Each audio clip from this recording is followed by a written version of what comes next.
ในนี้จะมาสอนเลขเกี่ยวกับขั้นพื้นฐานจนไปฮอดขั้น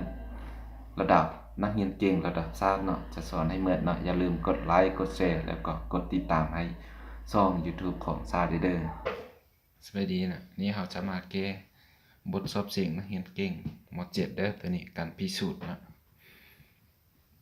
อันนี้กำหนดให้ x y z เป็นจำนวนจริงบวกจงแสดงว่าหรือพิสูจน์นี่แหละ x กำลังสองบวก x บวก1แล้วก็คูณใน x y กำลังสองบวก y บวก1คูณให้กับ z กำลังสองบวก z บวก1ใหญ่กว่าเท่ากับ27 x y z นี่เนาะอันนี้เขาก็จะมีวิธีง่ายๆเนาะอันนี้แก้ง่ายๆเลยเนาะอย่าลืมถ้าว่า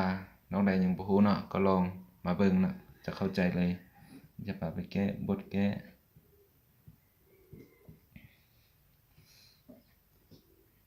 อยู่ในนี้เนาะว่าเมื่อให้ a นะเขาว่า a เอาไปสมมุติก่อนให้ a นี่ใหญ่กว่า0เขาจะได้นะอันนี้เป็นข้อที่เขามีหาคันสองของ a นี่ใหญ่กว่า0แล้วหาคันสองของ a ลบ1ส่วนหาคันสองของ a ตัวนี้เนาะจะใหญ่กว่าทั้งหมดกำลังสองนี่จะใหญ่กว่า0เด้ออันนี้แล้วบัดนี้ถ้าเราแยกตัวนี้อันนี้เราแยกตัวนี้ขึ้นกำลังสองทั้งสองภาคเนาะบัดนี้เราเอากำลังแยกอีกกำลังสองนี่จะได้ a ลบให้กับ2บวก1ส่วนกับ2ของ a นี่ตัวนี้เนาะใหญ่กว่า0แล้ววันนี้เราเขียน1บวก1ส่วน a นี่จะใหญ่กว่าย้าย2มาทางนี้จะใหญ่กว่า2ตัวนี้แล้วหลังจากนี้เราจากตัวนี้นะเราก็เขียนว่า a นี่บวก1แล้วก็บวก1ส่วน a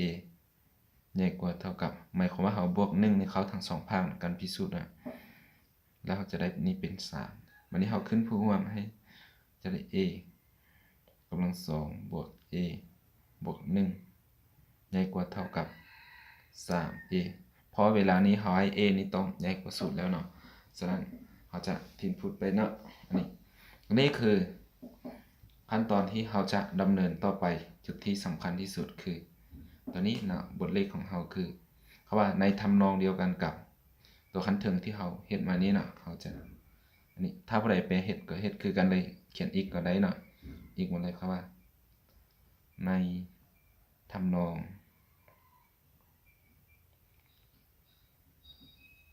เดียวกัน x ใหญ่กว่า0 y ใหญ่กว่า0และ z นี่ก็ใหญ่กว่า0ตัวนี้เราก็จะได้เพราะว่าอยู่ในนี้เราพิสูจน์มาแล้วนะว่ามันได้ในนี้ถ้าว่ามันใหญ่กว่า0เอา5 กัน 2เข้าตัวนี้มาวันนี้เราก็จะเขียนได้เป็น x กำลัง2บวก x บวก1ใหญ่กว่าเท่ากับ 3x ถ้าว่า y กำลัง2บวก y นี่บวก1ก็ใหญ่กว่าเท่ากับ 3y ตัวนี้ z กำลัง2บวก z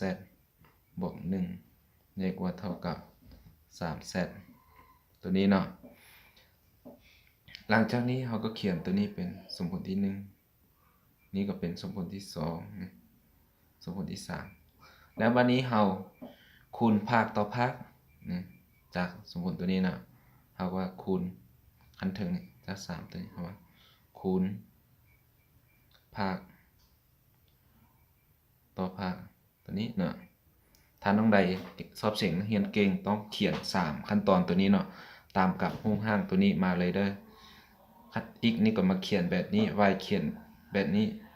z ก็เขียนแบบนี้เนาะมันจึงจะได้คะแนนดีเนาะแต่ว่าในนี้แกให้น้องนักเรียนได้รู้ซื่อนะฉะนั้นจึงมาแกแบบนี้เนาะเราจะได้ฉะนั้นเมื่อเราคูณทั้งสองภาคนี้จะได้ x กำลัง2นี่ตัวนี้คูณตัวนี้ลงมาเลยนะบวก x บวก1คูณ y กำลัง2บวก y บวก1คูณ z กำลัง2คูณ z บวก1ใหญ่กว่าเท่ากับ3คูณ3คูณ3เท่า27 x y z นี้เนาะหมายความว่าตัวนี้เนาะเอาพิสูจน์เรียบร้อยแล้วออกมาบัดนี้เราไปตอบแสดงว่านี่จากเราพิสูจน์ขั้นเทิงมา x กำลัง2บวก x บวก1คูณ y กำลัง2 y บวก1แล้วก็ z กำลัง2บวก z บวก1นี้ใหญ่กว่าเท่ากับ27 x y z นี่ถูกต้องเนาะโอเคเนาะก็หมดเท่านี้นะสำหรับการแก้ของบทสอบเสียงนักเรียนเก่งม .7 เนาะอันนี้เนาะอันนี้ยังบ่เห็นออกเสียงเถื่อเนาะแต่ว่าคิดว่าอนาคตต่อไปนี้หรือปีนี้อาจจะออกอยู่เนาะคันแขวงเนาะอันนี้ระดับคันแขวงเนี่ยเอาไปใช้ได้แล้วเนาะหรือว่าเอาเรียนรู้เนาะเพื่อไว้เนาะขอบใจได้ที่เบิ่งวิดีโอของไอ้เนาะอย่าลืมกดไลค์กดแชร์เนาะแล้วกดติดตามให้ไอ้เด้อเพื่อเป็นกำลังใจในการเฮ็ดวิดีโอต่อๆไปเนาะ